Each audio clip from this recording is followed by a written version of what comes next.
既然你难得来到我们这边，我希望你能够体验一下，试试看，好吗？頑張ります。这个很像那个日本的那个鼓。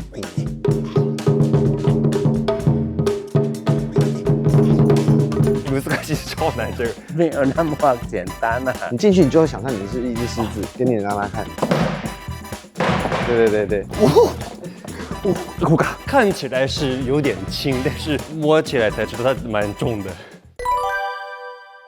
大家总是说新竹有什么好玩的啊？除了去吃贡丸米粉，好像就没事做了吧？但今天我们要带着日本朋友 Tomo 去挑战一个很少见的隐藏版行程，在新竹的客家庄藏着一种长得超有戏的方口狮，这可是货真价实的客家武功哦。当日本的细腻碰上客家的应景，会擦出什么火花呢？快跟着我们一起到新竹去看看。太有比赛了的一个前戏，所以呢。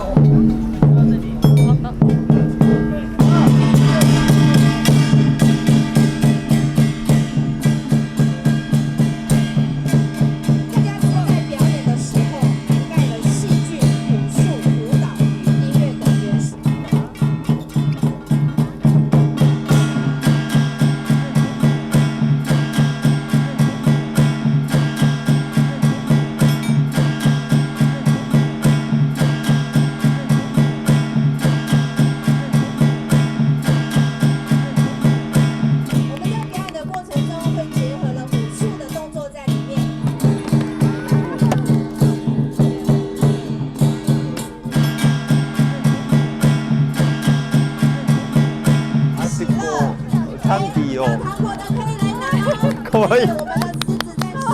我们的狮子在这里，来给大家哦。可愛いね。可愛いね。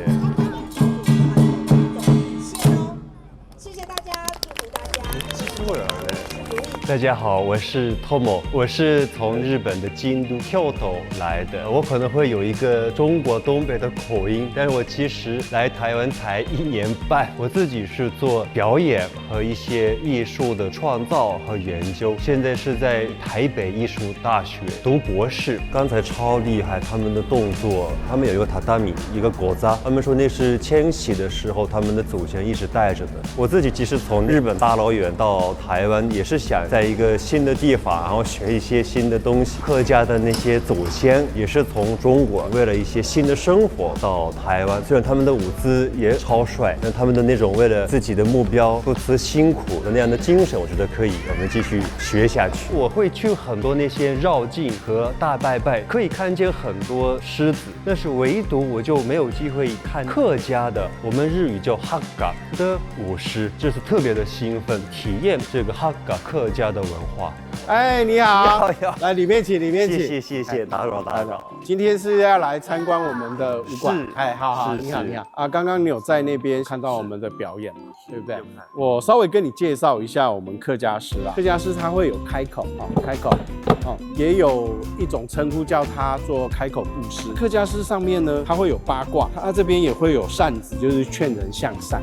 然后客家狮可以趋吉避凶。为什么客家舞狮特别需要劝别人需要做什么善事啊？客家人其实很善良，他都会劝我们的下一代要做善事，与世无争啊，就是勤耕耘读。因为我们其实以前中原的时候逃难来南方，我们比较喜欢偏安。客家人南迁的时候，其实都是带着草席，到处席地而睡。客家狮他在摇草席，摇4个角，表示四季平安或者是四方平安。然后我们是单手举狮头，一般的都是双手。像这种青面狮，古代来说就是有习武之人才能够舞。所以像我们这些孩子，其实他们都有练武术，有看他们好厉害，他们那个武功。那个时候客家人看到逃难，他一定要习武，然后要躲避一些战乱。来了台湾之后，我们都有一些团练。我们林爽文事件的时候，那我们客家人就组成了一个自己的军队，也有舞狮的原因是舞狮其实是可以锻炼体力。通常都是在我们秋收之后，那准备要过年，休耕的时间是很长的。过去农业时代的年轻人都没什么事情做，然后就习武锻炼身体，保乡卫民。过年的时候也顺便去舞狮，替大家分享这些喜气。学这些狮子武术的孩子都是这个新竹这边，或者是都是客家的孩子吗？早期我们的发展是家族，对，好像我们郑家，像现在时代一直在改变，我们没有办法完全靠家族去传承这个。那像我们会去学校教学，大家去凝聚，大部分都是客家孩子啊，凝聚这些年轻人起来。那现在我们客家狮也列入了无形文化保存协会，也曾经去跟日本交流，像熊本呢，熊本，熊本、宫崎，那熊本那边也有狮，是他们的喜喜麦，他们也有。后来理事长到他们的排练场的时候，也给我表演了一段他们的舞狮。我觉得跟在广场看的真的不一样，在广场跟大家一起是一个很热闹的演出，但是在排练室就觉得是一个高度复杂的表演，就感觉他们是祖先用他们的生命换回的一个团结和现在的生活，所以我觉得它背后是有每一代人的努力和奋斗，我觉得是很敬佩的。既然你难得来到我们这边，我希望你能够体验一下，试试看，好吗？頑張ります，我会加油的。好，后来理事长的爸爸教我他们的打鼓。那因为我小的时候练过日本的一些游戏，叫太鼓の達人，他的tan tan tan tan ta tan ta ta ta tan ta ta ta ta tan。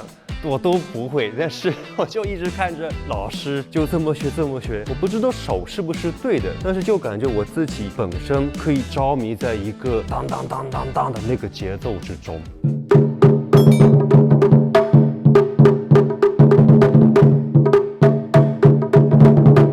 狮子啊，表演的时候有3拍，有4拍，又2拍1拍的。张东昌啊，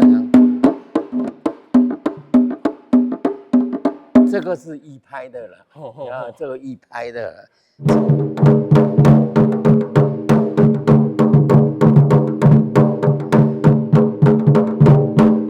難しい超难这个，没有那么简单啊！我只会一直跳下去。因为理事长的爸爸那位老师教我的时候就很温和，我跟那位师傅其实讲的不多，老师就只是弄一次，我会看着。比如说老师说1拍到7拍，但是我不知道1拍是什么，7拍是什么，老师只说1拍的7拍，然后一直练。那我感觉这样的一个短短的句子的交代之中，就算老师不用语言仔细的说明，我觉得我可以去推测这个是什么动作。我觉得是我们这边可能需要自己变成一个可以听得懂老师说的话的人。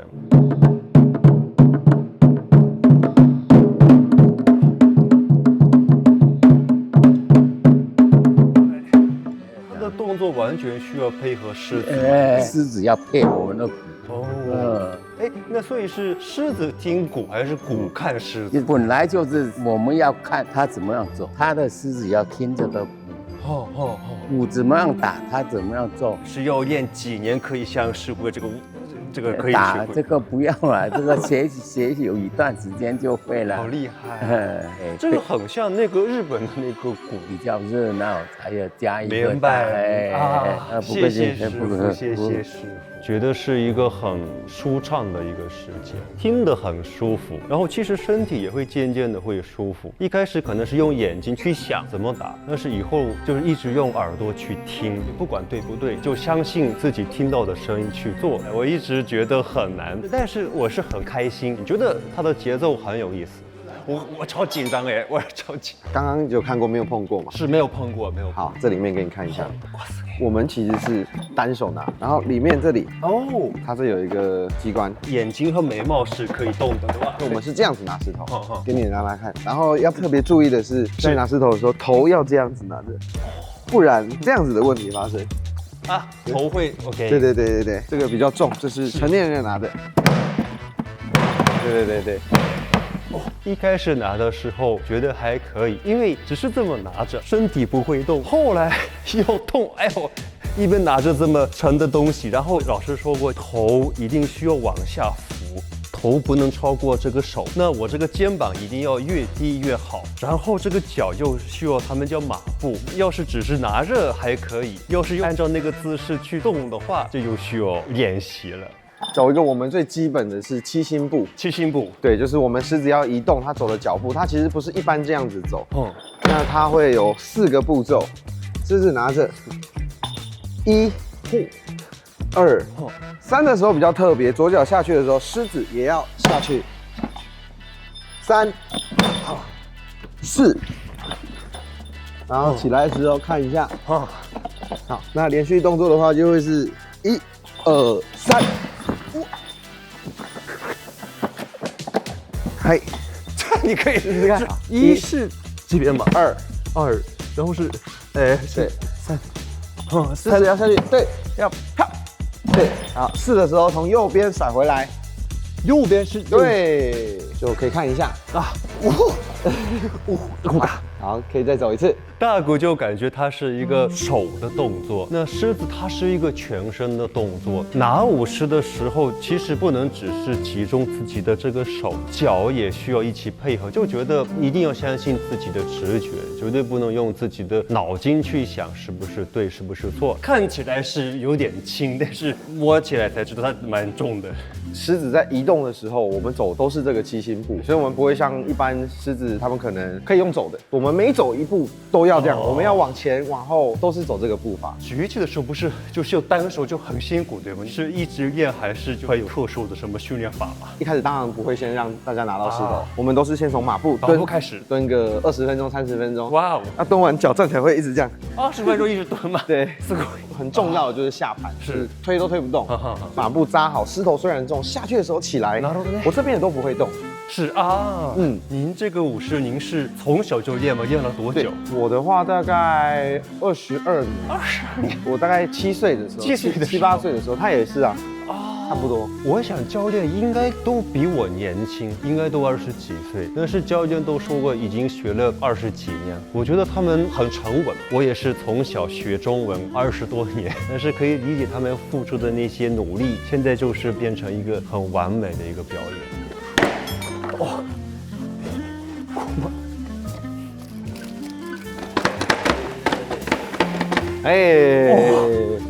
很棒，很棒！以初学者来说，很棒啊！还行吧，谢谢，没有，好厉害！你进去，你就会想象你是一只狮子。那我在看东西的时候，我不会是这样看，我会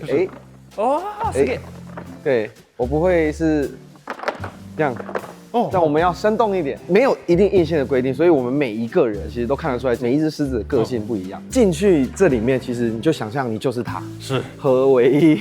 操作起来一定是身体可能会累，但是就是心情特别的开心。我是满身大汗，但是我心情还是特别的开心的。谢谢理事长，真的感谢教练。不会，真的很精彩。看的时候好像大家会举得很轻嘛，这么一拿才知道啊，原来这么重，就是需要很多时间去练，应该是很辛苦的嘛，然后也不会说能赚那么多钱。那为什么花这么长时间去一直做传承？基于一个使命感，其实这个也是一个我们凝聚家族的向心力的东西啦。像我们每年初2，我们过年祭祖的时候，我们都会舞狮，真的怕这个客家诗会失传掉。就算你讲的就是没有赚钱，我们也还是要把它传承下去。像我们日本朋友，对，或者是台北的朋友，要想学的话，要到新竹这里来学，对吗？有兴趣都可以来这边走一走。是，明年我一定会在。好啊，欢迎你明年初5的时候来跟我们一起走新年。对，谢谢理事长，谢谢。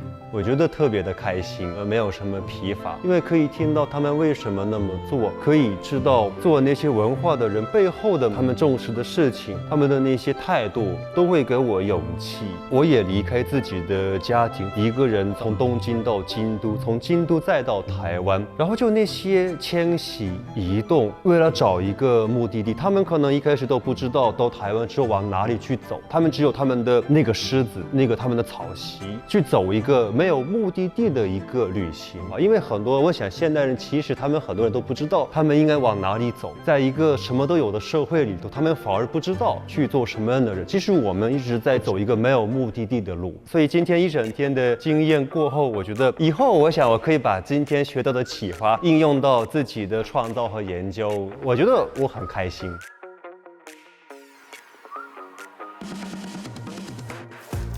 全部めっちゃ美味しかったんですけど、一番美味しかったのは恥ずかしながら卵豆腐は日本人の口に合うというかめっちゃなんか懐かしい味がして美味しかったです。あと墨鱼的墨鱼人派、多分なんかグラタンみたいなイカスミのグラタンマッシュドポテトがあって、でイカスミがあってカリカリのパン粉みたいなのがあって、あれがラザニアだかなんだかわからないけど一番美味しかったです。ここのホテルのご飯めっちゃ美味しかったので、新庄にもし来るときはイエンボーレストランぜひ来てください。めっちゃおすすめです。